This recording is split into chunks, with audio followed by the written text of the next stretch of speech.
The hardest lesson I learned in 5 years of non-duality is grieving. Is grieving of all those things that my mind thought that I needed, they were important, they would make me feel happy, joyful, excited, having a magical life. I think I've been growing up with this idea of life like a musical.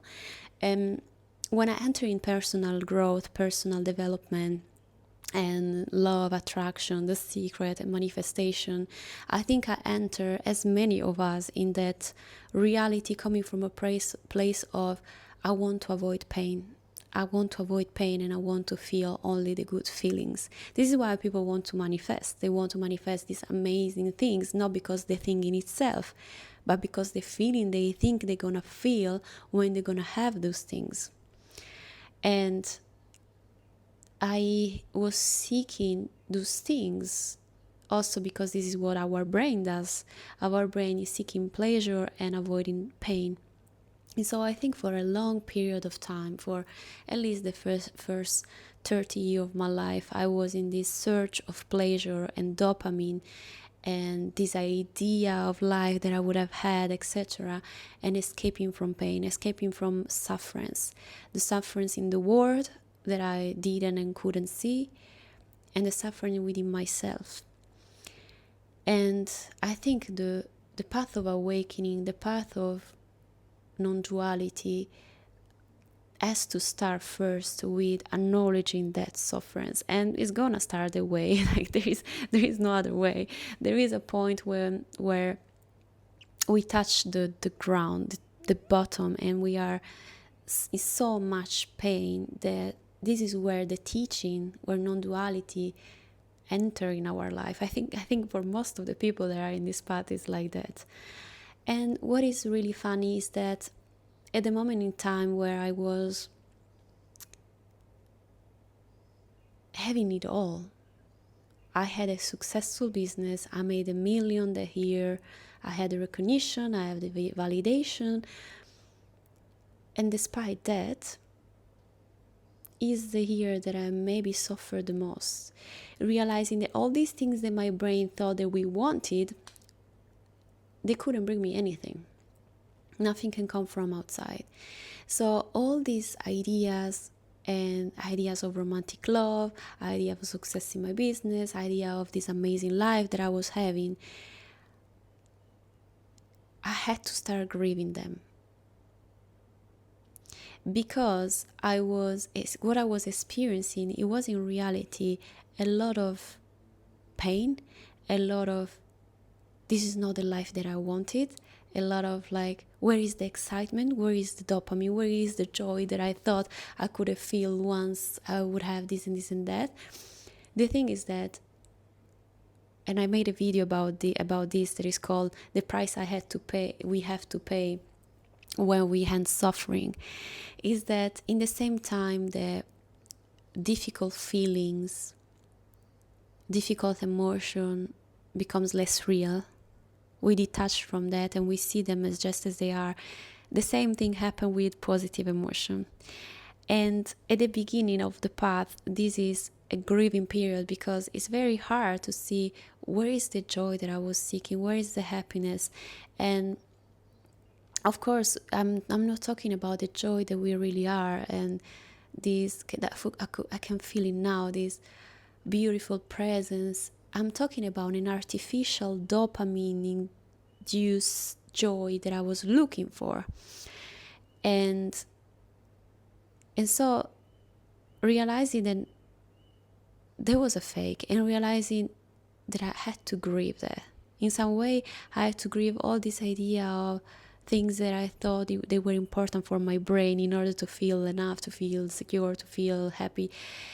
That was difficult. That was the difficult part. I can talk about my relationship. My relationship is a healthy relationship. It's not a relationship dopamine induced. It's not a relationship like many other toxic relationships in which I was getting this dopamine feeling of, thanks to the trauma that I was experiencing again and again in that relationship.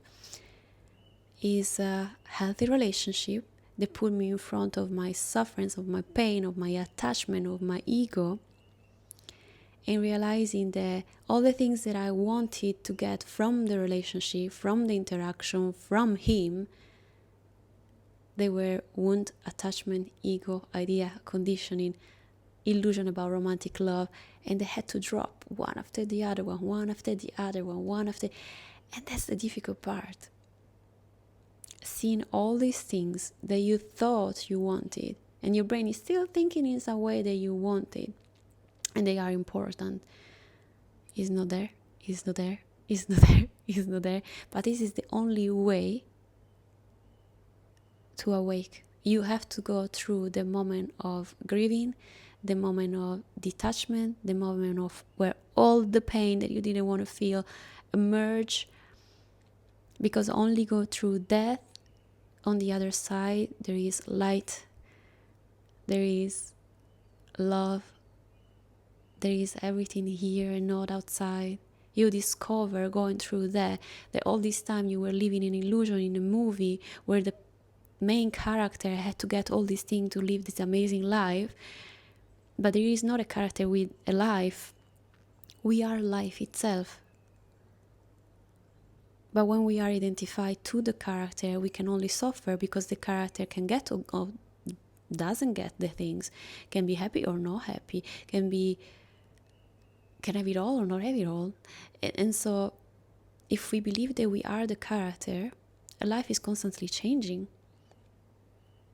Happiness, pain, sadness, joy is changing. But what really stay and it never change is what is here. Is awareness, is love. But at the time I couldn't sense that. I could understand it intellectually when my teacher, my spiritual guide were telling me that.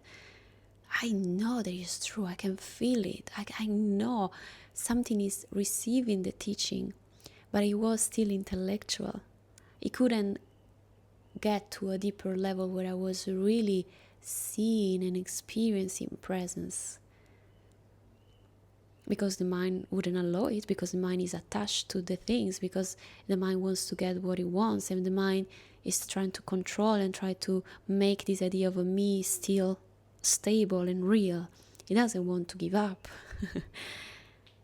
And so despite the fact that I was understanding the teaching, feeling the teaching, walking the path, there was still all this attachment and ego and things. And there still are. I'm still walking the path, and there's more and more things that are dropping every time, and I'm sensing more and more this presence, and I'm feeling it more and more, and I'm seeing and realizing there's never been a me.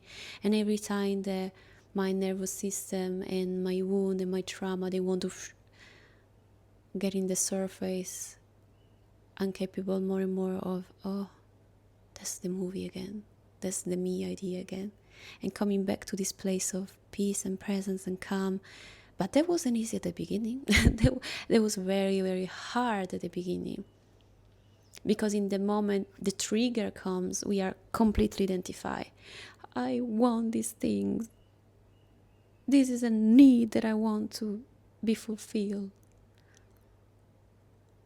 This addiction to feel a certain kind of love, believing that love is coming from outside, and not realizing that love is nothing that can come from outside, because love is the essence of who we really are. But how to experience that when we are so in the confusion of the mind and so attached to the idea there is a him, there is a her, they are supposed to love us. That's the path. That's the self-realization path. That's the place where we're gonna go. That's is like my focus is gonna be on that, on the self-realization. So this is what I did. My main sufferings were coming from grieving all those things that my mind was so attached to and want them, because you think that with them we will feel secure and happy. Grieving the life that I thought and how the life would look.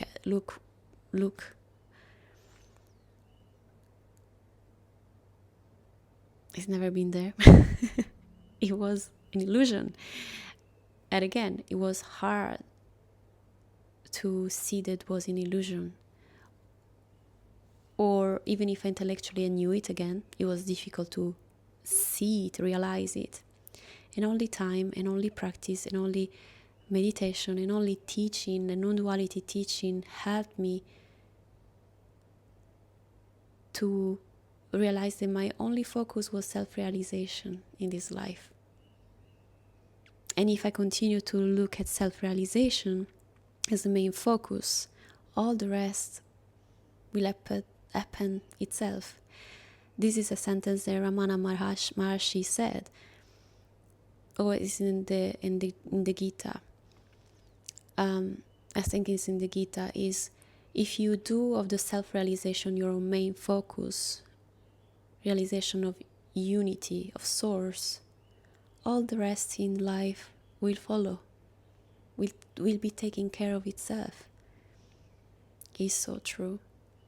Because many of the magical things that my brain wanted, and I kind of had them, but I wasn't attached to it anymore. So all this feeling of woo that I thought I would have felt, it wasn't there anymore because simply I wasn't attached to it anymore. My happiness and my joy wasn't depending on the fact that that thing appeared in my life or not. So yeah, maybe there was the grieving of the feeling that I thought I would have felt. No, it's just normal. I'm already happy. I hope this video helped you and inspired you, and tell me if it was also your experience. Tell me what was your experience in the awakening path. Maybe you are experiencing that right now. And in any case, it's an amazing journey that never ends. And if you need support, if you need to be guided or to talk or to have a conversation about your awakening, please don't hesitate to contact me. In 2026, there is a new program that is coming where we're gonna meet, do satsang and conversating around non-duality and in practical experience, concrete experience, relationship, work, money. So I'm really excited to tell you more about that. I'm gonna leave you all the information down below. Thank you for watching. Leave me a comment. Bye.